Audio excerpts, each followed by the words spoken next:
Shalom Sobat Kairos yang dikasihi Tuhan Yesus Kristus. Renungan firman Tuhan bagi kita saat ini tertulis dalam kitab Esra pasal 1 ayat 3. Demikianlah firman Tuhan. Siapa di antara kamu termasuk umatnya, Allahnya menyertainya. Biarlah ia berangkat pulang ke Yerusalem yang terletak di Yehuda dan mendirikan rumah Tuhan Allah Israel, yakni Allah yang diam di Yerusalem. Demikianlah firman Tuhan. Sobat Kairos yang dikasihi Tuhan Yesus Kristus, dapatkah kita bayangkan betapa bahagianya seorang tawanan jika dia dibebaskan dari tawanannya? Dapatkah kita bayangkan betapa bahagianya seorang yang dijajah kini dimerdekakan? Atau dapat kita bayangkan ketika seorang yang terkena penyakit, lalu dia menjalani proses perobatan, lalu dokter mengatakan kepadanya bahwa dia telah sembuh total dari sakitnya. Bisa jadi itu adalah pengalaman yang paling berbahagia buat mereka. Atau bisa jadi itu menjadi sejarah perjalanan hidup yang tidak bisa mereka lupakan. Kebahagiaan yang luar biasa yang mereka terima dalam hidupnya. Demikian jugalah halnya dengan sejarah perjalanan bangsa Israel. Jika kita melihat dalam kitab Esra pasal 1, di sana tertulis bahwa Raja Kores mengizinkan bangsa Israel dalam pembuangan kembali pulang ke kampung halamannya, ke Yerusalem. Bahkan Raja Kores menyuruh mereka untuk membangun rumah Tuhan di Yerusalem. Saudara kekasih, tahukah kita kenapa hal itu dapat terjadi? Sangat jelas dikatakan di dalam ayat 1. Allah Tuhan menggerakkan hati Kores Raja Persia itu untuk menggenapkan firman yang diucapkan oleh Yeremia. Di balik semuanya adalah karena Allah yang menggerakkan hati Raja Kores.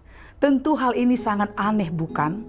Biasanya seorang yang dijajah, seorang tawanan, seorang buangan, seorang budak, biasanya akan ditindas. Biasanya tidak diberikan kemerdekaan, biasanya tidak diberikan perhatian. Namun dalam kisah ini Raja Kores justru dia memberikan pembebasan kepada bangsa Israel. Setelah dia mengalahkan Babel, bangsa itu dia suruh pulang ke kampung halamannya, kembali ke Yerusalem dan kembali mendirikan rumah Tuhan seperti yang tertulis pada renungan kita hari ini. Raja Kores mengatakan, siapa di antara kamu termasuk umatnya, Allah menyertainya. Biarlah ia berangkat pulang ke Yerusalem yang terletak di Yehuda dan mendirikan rumah Tuhan Allah Israel, yakni Allah yang diam di Yerusalem. Sobat Kairos yang dikasihi Tuhan Yesus Kristus, apa yang menjadi renungannya buat kita melalui teks pada hari ini?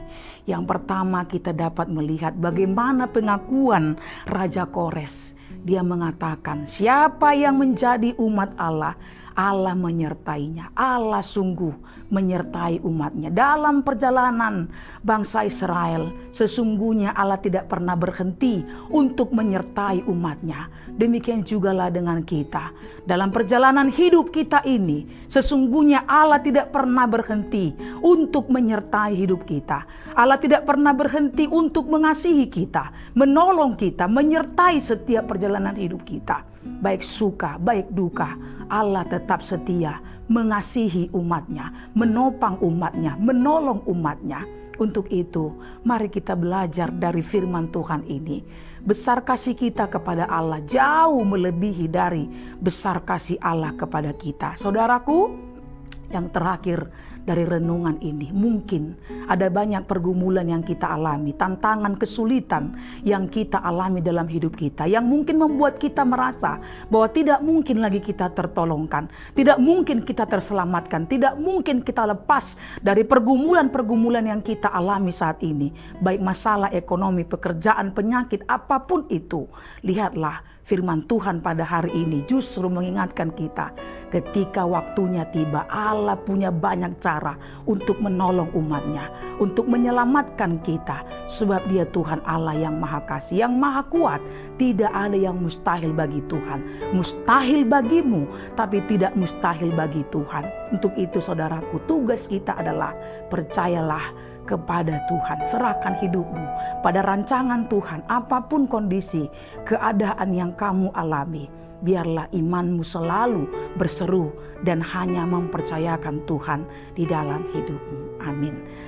Selamat beraktivitas Sobat Kairos. Tuhan Yesus memberkati. Shalom.